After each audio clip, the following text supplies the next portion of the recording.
This is worse than the 2023 season when they started at 10-1. We knew they were going to lose to Tampa Bay. We all had that feeling. They limped into the playoffs, and they were terrible. This is even worse than that. As we welcome you to Eagles Postgame Live, presented by Cure Auto Insurance. Here's Barrett Brooks, Ron Jaworski, Jason Avant, and Reuben Frank. This team came up so small, it's hard to articulate, but I'm going to try. With all the garbage that San Francisco threw at them defensively, they couldn't get more than 19 points on the board. They haven't scored 19 points against a good team since the Rams in Week 3. This team defensively was supposed to be their calling card, their hallmark, and they went up and down the field. When the Eagles were up by 3, it felt like they were up by 23. When they were down by 1, it felt like they were down by 21. They could not come up with anything to befuddle San Francisco. All they needed to worry about, Christian McCaffrey tried to stop him. He worked his magic on him. Brock Purdy, they sacked him, one time? Where was the rush? Where was the pass rush?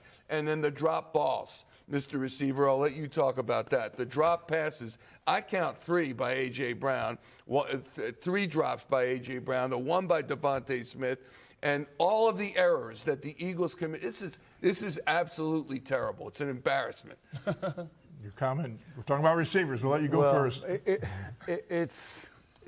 I didn't expect the season to end like this. We knew that the Eagles' offense was a problem. We didn't realize that it would be a one-and-done problem, even though we said that multiple times this year. I thought that they were the better team today. And we talk about the receiver play. There was multiple times in this game where guys had a chance to make a big play. A.J. Brown on the first post saw the safety and did not give full commitment to the ball. The next one, outside of his hands, lost at the line of scrimmage. But with the one with the game on the line, Dallas made up for him, so they were able to get in that situation. Yep. But A.J. Brown, if you're going to have a very, very delicate glove type of persona, and that's the way people have to handle you, you have to show up in those moments, right? So you don't want to take coaching at times. Well, play better. Play like you need to. And I don't think that was about his play, Nick Sirianni getting on A.J. Brown. It was about them getting off the field. Right. That's what that was about. But you want A.J. Brown to shine in those moments. He didn't step up. But it wasn't about just that. No. We didn't have a great game plan at all. That last play was awful on 4th down. Yeah, but go ahead, I know exactly what happened, but there was a confrontation between coach and A.J. If you're the coach in charge of this football team, that doesn't happen. This has been going on all season long. There's been something brewing. Is it happening? Is it not happening? You can't have it happening at the biggest moment, the biggest game of the year up till now. Now we don't have any games left. But you can't let that happen. You can't let that trouble cause your team to get arguing on a playoff game on the sideline with a head coach and a player. It sends but we knew this was going on along. So to me, Nick's got to take the bullet. It's a coaching failure. It wasn't under control all season. We're all homers. We want to see this team do well. We saw this coming. We all saw this coming. Absolutely. We all saw it coming, but we didn't want to believe it. We didn't want to believe. This team was squeaking by game after game after game, but we didn't want to believe it because we believe in it so bad that they would overcome this. Yeah, obviously, it comes up and bites you. Absolutely. And we've been screaming about. Well, I've been screaming about it for the last 8 weeks. Without discipline, you can't think that you're a champion. This team has been lacking discipline for the last 8 weeks. You can't think that you're going to go out and play a team in the playoffs with 12 games and think you're going to squeak by not having discipline. I mean, the holding penalties were terrible. The pre-snap penalties were even worse than that. And then thinking that, you're coming in as a player that's backing up one of the best tackles to ever play the game. Fred, I need more out of you. Today, you stunk it up, bro. I mean, that's terrible. Come on, man. And it goes all the way down the line. I mean, Saquon is a great back, but he was ineffective because you got pressed back. You didn't reestablish the line of scrimmage, and that's why, we didn't have a running game. If it was, even on backside plays, you got pressed back. Now, I saw poetry in motion sometimes where I saw, Steen and our centers, driving guys off the ball. But then I see the tackle position getting pressed back on the right side. I needed more out of him. You played well for 8 games. This game you didn't. San Francisco had their JV defense out there. Right. They literally had their junior varsity defense out there, and we could put 19 points on the board. That's embarrassing. Very embarrassing. Reuben, when you look at Jalen Hurts, And whether or not he came up small by passer rating 79.2, I'd say he did come up small. When you watch him watch his receivers, when you watch him try to complete a pass, it's like he throws to the wrong guy. Certainly evidenced by the fact that he threw into triple coverage on the last play of the game. Yeah, I'm not sure anyone was open. I didn't see anyone open on that last play. I didn't like the play itself, but, I mean, that whole drive, really the whole game, I don't think Jalen was awful. I mean, I think he didn't get a whole lot of help from the people around him. You give him those the 3 AJ passes and a couple others, and the numbers look a lot better. But I'll tell you what, when you look at why this team scored 19 or fewer points in 7 straight games against winning teams, I think you have to look at the coaches. You have to look at Nick. You have to look at Kevin Patullo. You have to look at Scott Loeffler. You have to look at the coaching staff, because they're the ones calling the plays. They're the ones putting the people in position to make plays that they're not able to make. And I think there's got to be changes in that position this offseason. Yeah, you can't run it back with this coaching staff. Yeah. No. With the game on the line, basically what they ran was all go special and 2 basics. They ran 2 inside basic routes, 10, 12-yard ends into each other. Like, that doesn't make sense, right? Dallas Goedert's going in, coverage. and then Devontae's going in, and you got 2 outside go routes. It's like one of these 2 guys win, but that's not how offense is supposed to be. If it's going to be cover 2, you need a high and a low. There was no one low under there in order to hold Eric Kendricks underneath, and therefore you get him to bat the ball, and now Dallas doesn't have an opportunity. That play call was kind of like a microcosm of everything that happened this year, and it was insufficient. It wasn't up to the play standard. of the year, and that's what you dial up. Yeah, It's inexcusable. Just think about Buffalo. Buffalo needed a critical play. You get a hook and ladder. You get something creative. Right. We just run stuff that don't make sense. The play didn't make sense. Like the concept didn't make sense. Yeah, look what San Francisco did to McCaffrey when they did the pitch and toss. He was wide open for the touchdown. That was a trick play. Yeah, Sirianni was like, I can't believe they pulled that. Reverse pass. Yeah, reverse pass. Yeah. There was a reverse pass, but the last touchdown that McCaffrey caught was an amazing play call. Basically, he ran a Texas route. That's when you go toward the sideline and you come back in, but he ran it from the opposite side of the field, from the other side of the field. You never see that. First time I ever seen it in my life. Yeah. And it was able to be open late, but it was a great play call. Let's take a look at the walk of shame that the Eagles, Jalen Hurts, and his teammates are making. And they were booed off the field. You could hear it when the clock hit 0. A.J. Brown, what's his future? We do not know. He has had squabbles with teammates, squabbles with his coaching staff, and as great as he can play, he didn't do it today. Zach Bond has been a mainstay in the defense. Jordan Davis got a little dinged up during the game, but Landon Dickerson, the left side of the line, seemed like it held up its own. I thought the offensive line gave Jalen all kinds of protection. Not the right tackle. Well, they're last in a time run we see game. Brandon Graham walking off, 55, the legend. And there's Nick Sirianni. Reuben, point blank, you said changes in the coaching staff. Does it go up to him? Is that a possibility? Won a Super Bowl last year. He's not going anywhere. I mean, been in the playoffs 5 straight years, but I think when you look at the offensive coaching staff, it's pretty clear there have to be changes. I mean, this is what we've seen all year. I mean, what is this offense right now? We're 19 games into it, 19 weeks into it. What are they trying to do out there? I mean, whatever it is, it wasn't working all year, and they didn't make any adjustments. They didn't make any changes. Well, let me ask you guys at the panel then. I mean, when you talk about this offense not working, that last play was something that Nick was involved with. He was right there. He was there to call the play. They took a timeout. So who do you go to? Who do you blame? I mean, as an offensive coordinator, everybody's going to say KP, but you got the head coach sitting right there. All right, let's endorsing. He was there, Donning. Yeah, exactly, so he had input.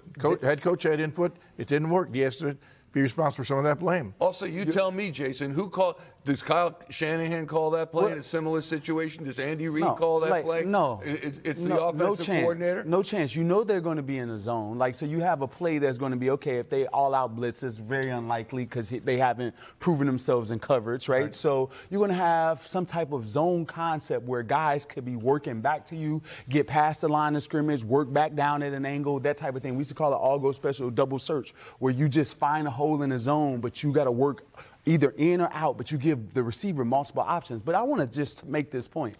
Jawan Jennings, Demarcus Robinson We don't know who those guys are. I know Juwan Jennings. Demarcus Robinson hadn't been serviceable in this league since he was with the Chiefs the first time, right? So with that being said, how do they become more productive than A.J. Brown and Devonta Smith? That pretty much says everything. There is no way in the world that Demarcus Robinson has a better game than A.J. Brown and Devonta Smith. 291 yards passing.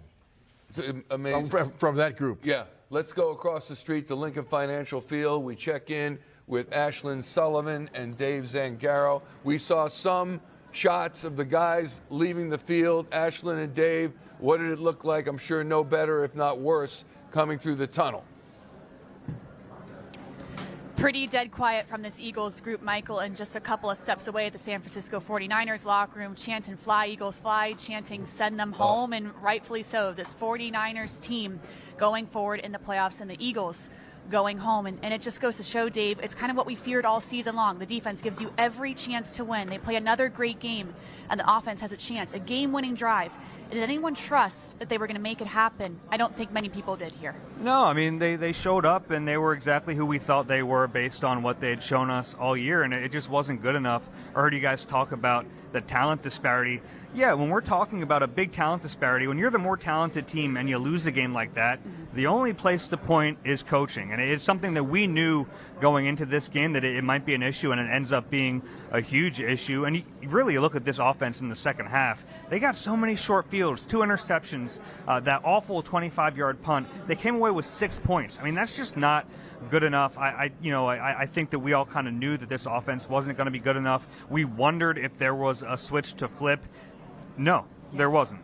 Especially when you're talking in the pregame show this afternoon, asking what this Eagles' identity is, the first round of the playoffs. Never a good sign. And I just go back to, this is kind of stuck around even last season when we talked about the lack of halftime adjustments, where this Eagles offense at times in the first quarter looks like they're somewhat clicking, and then it just completely sputters off. I mean, I go back to Jordan Mailata getting ready for the Super Bowl last year saying, yeah, we're having a hard time adjusting to what the defense is doing in the second half. This has been a long time coming with this Eagles offense. Yeah, and I heard you guys talking about the coaching and whether it goes up to the head coach. They're not going to fire Nick Sirianni, but I think because of his role as a CEO-type coach, and because that scheme, let's be honest, has not been good enough, it's incumbent upon them to find an offensive coordinator who brings in their own system, and then, yeah, you're going to end up in this revolving door. That's the only thing you can do, though, is find a guy like Kellen Moore who brings in a system and reinstall it, because what they had today and what they had all season just wasn't good enough. Dave and Ashlyn came to bite them in this wild card.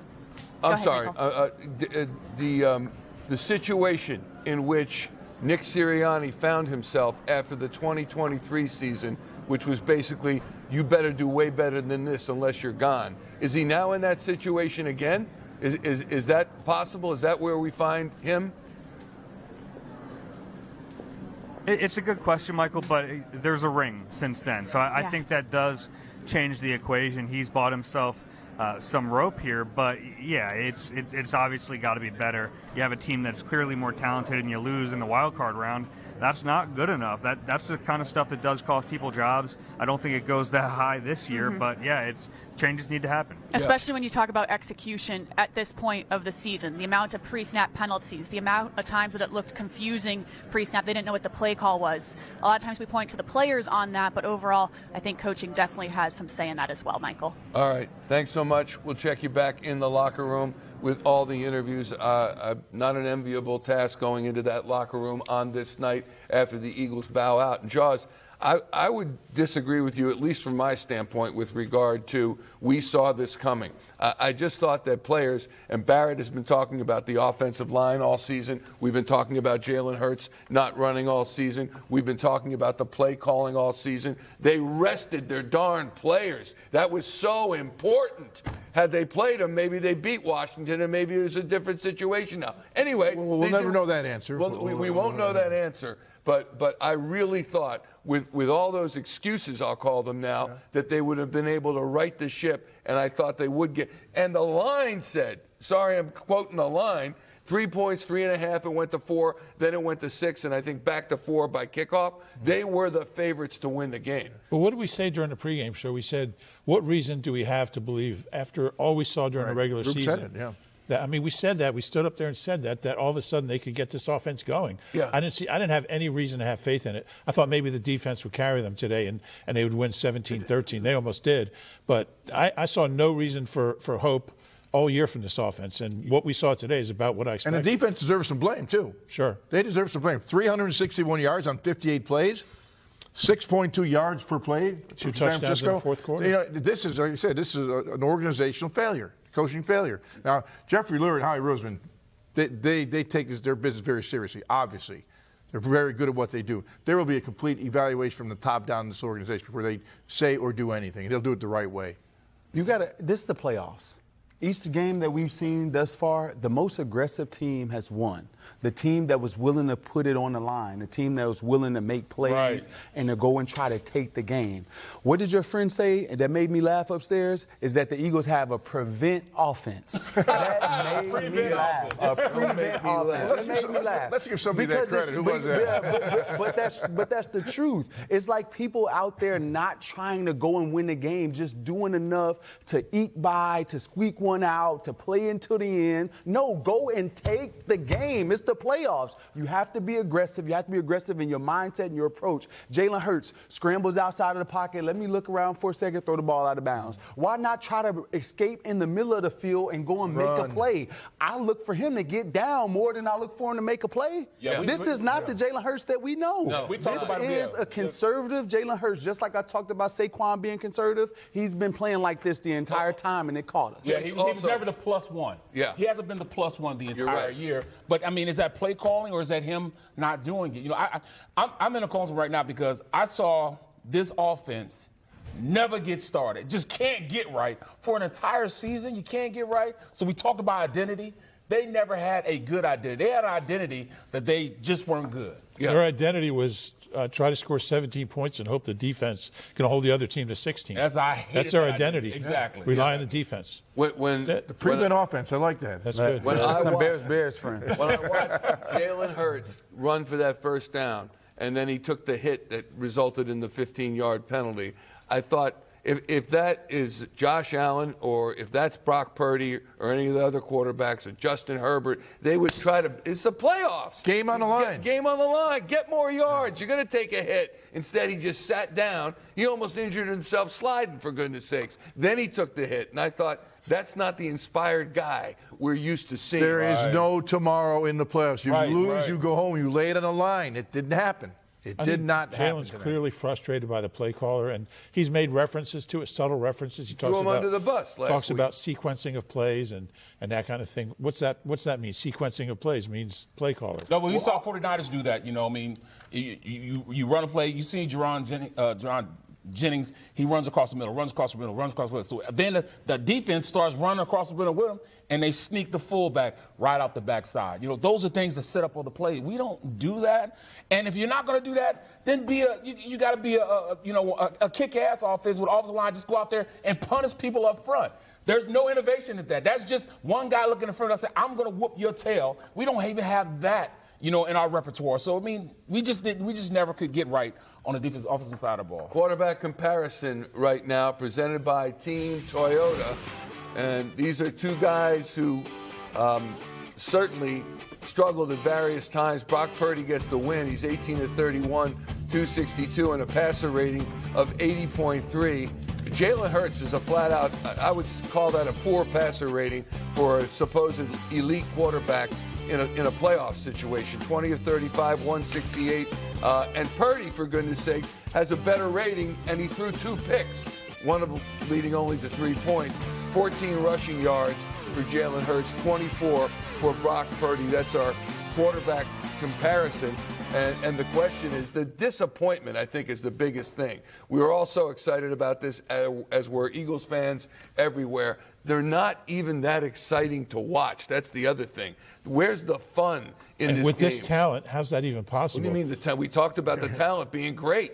That's what I'm saying. If you have an AJ and a Devonta and a Goddard and a Jalen Hurts. Oh, I see. Yeah. And a Saquon Barkley, throw him in there. Saquon and a Tank. But if you have that kind of talent, how can you have such a dull, ineffective offense? I will say this. AJ has to do a lot better when it comes to running his routes from the line of scrimmage. a lot of times when you're playing receiver, you win at the line. If you just run toward the sideline and you make the quarterback job impossible and now you have to reach out at the last minute or muscle somebody past, no. You adjust and you stop the defensive back's feet at the line. You attack him. Don't run outside and give yourself a one-way go. Now he knows the route. You run right at him, you do a move, and then you go past him tight and give the quarterback space. And he does this all the time where guys are boxing him out down the field. That's on A.J. Brown because Jalen Hurts is looking at it like, dude, I got nowhere to throw the ball to you. I have to be perfect, and I'm not going to be Tom Brady every single time. You had said earlier this season that you felt secondaries did not have an issue with A.J. Brown going past the second level because he wasn't going to get the ball, and he didn't do anything really to command a double team or to command any more attention than they would normally give him. Is that still the case today? Well, this is a little bit different. When he's one backside, they know in certain situations we're going to pop the ball up to him, right? So as soon as he starts outside, the cornerback in his brain is like, I think he's going to try to go for a fade ball. So therefore, you have to go either at him or inside to trick his brain into thinking it's something different. But as soon as you start outside, you check the box off in his brain, and now he says it's a fade ball. You have to trick and play mental games with the defensive back. If he think it's out, I'm going to go in first and then go back out. I have to change it up. He does the same thing every single time, and people know it. Yeah. Let's hear from the other receiver in the locker room, Devonta Smith, 11 targets, 8 receptions, 70 yards. This is a guy who gets 13 yards or so per catch. He has 8.8 per catch with a long of 15. Here he is in the locker room. Were there some issues with throwing the ball downfield to win? No, I wouldn't say that. You know, I feel like we had a nice little flow. We some things we couldn't execute on, and we did get some good plays. Some of them got called back. Just didn't execute. How would you describe your emotions right now, Devonta? I don't know. It is what it is. As you mentioned before, in terms of the offense, what do you think it was today in the second half that kept you guys from producing like you did in the first half? We didn't execute. We wasn't executing as well as we was in the first half. So when you say execution, you mean just kind of every player? Yeah, I mean, I ain't pointing nobody out, but we just didn't execute offensively as a whole. Whether it was one misassignment, things like that. You probably pull up a play where somebody on out living probably didn't execute well. You can pull a play for probably everybody. Were today's performance indicative of how inconsistent the offense was throughout the season? I don't know. I feel like it's been the same thing. We go out there, we don't execute. When we do get something good, we shoot ourselves in the foot. We just wasn't a team that played 4 quarters offensively. As usual, Devonta Smith crystallized it. We're just not a team that played 4 quarters effectively. And the question is, why didn't they execute? I would like to know why. Was it a lack of effort? Was it the game plan? Was it the fact that they were getting beat on each play by the guy across from them? All the above. Yeah, all the above. Okay. This team we got beat in a lot of areas. For sure. I mean, you have a team that's undisciplined, jumping off sides. We were a championship team. We never, at this point, they had one. They had one penalty the entire game. The 49ers had one penalty. We still, that's the only thing we had to gain in. We outgained them in yardage and penalties. That's what was going on. This team is just undisciplined. You can't play disciplined football. You can't expect to win, especially not in the playoffs. Who was the offensive coordinator last year that left? Kellen Moore. Okay. Did a great job with the Saints this year. Yeah. So Kellen Moore leaves and Patullo comes in. Is that the only difference? I understand they lost some players to free agency. Some guys left. You have a new right guard, but that's not it. I thought they contributed to Rube. I thought Tyler Steen was fine this year. So when you look and you say Kellen Moore gone, he was great. They won a Super Bowl, and now Kevin Patullo is in. Is that it? He's a big part of it. Kellen Moore is a heck of a play caller and got better as the year went on. That's something we didn't see this year. They never got better. They never made that. They never took that step. You kept waiting for it and waiting and waiting. They weren't a great offense the first part of last year, but they grew. And I think they adjusted and they evolved as an offense, and they became a really championship group. But we never saw that improvement this year. Yeah. So when you have an elite play caller and playmaker from the quarterback position, you can do less as an offensive coordinator. But when you have a guy that has some things that he's a good player, really good player, Super Bowl caliber player, great confidence, great leader, all those things. But he has some offensive deficiencies. And if you give him a guy that doesn't know his weaknesses and you give him a guy that can't help him get past some things, you're going to struggle. You're going to fail. And that's why it's always mind-boggling to give a guy like Jalen Hurts a first-time offensive coordinator. That decision probably ruined the season more than any other thing, is that you need to give him an established play caller in order to bring out the best in him, protect his weaknesses, and cause him to flourish in the things that he do best. Yeah. It's a great point. Yeah. Great point. We got to take a timeout as we go to break. The Eagles were trying to become, just the 9th team to repeat in the Super Bowl era? They would have been the 10th. Going back to the Packers of the 60s, Super Bowls 1 and 2. It's only been done 9 times. So repeat, no defeat, unfortunately, on this night. We'll take a break. More interviews. Nick Sirianni to come. Jalen Hurts to come. All of the guys in the locker room as well.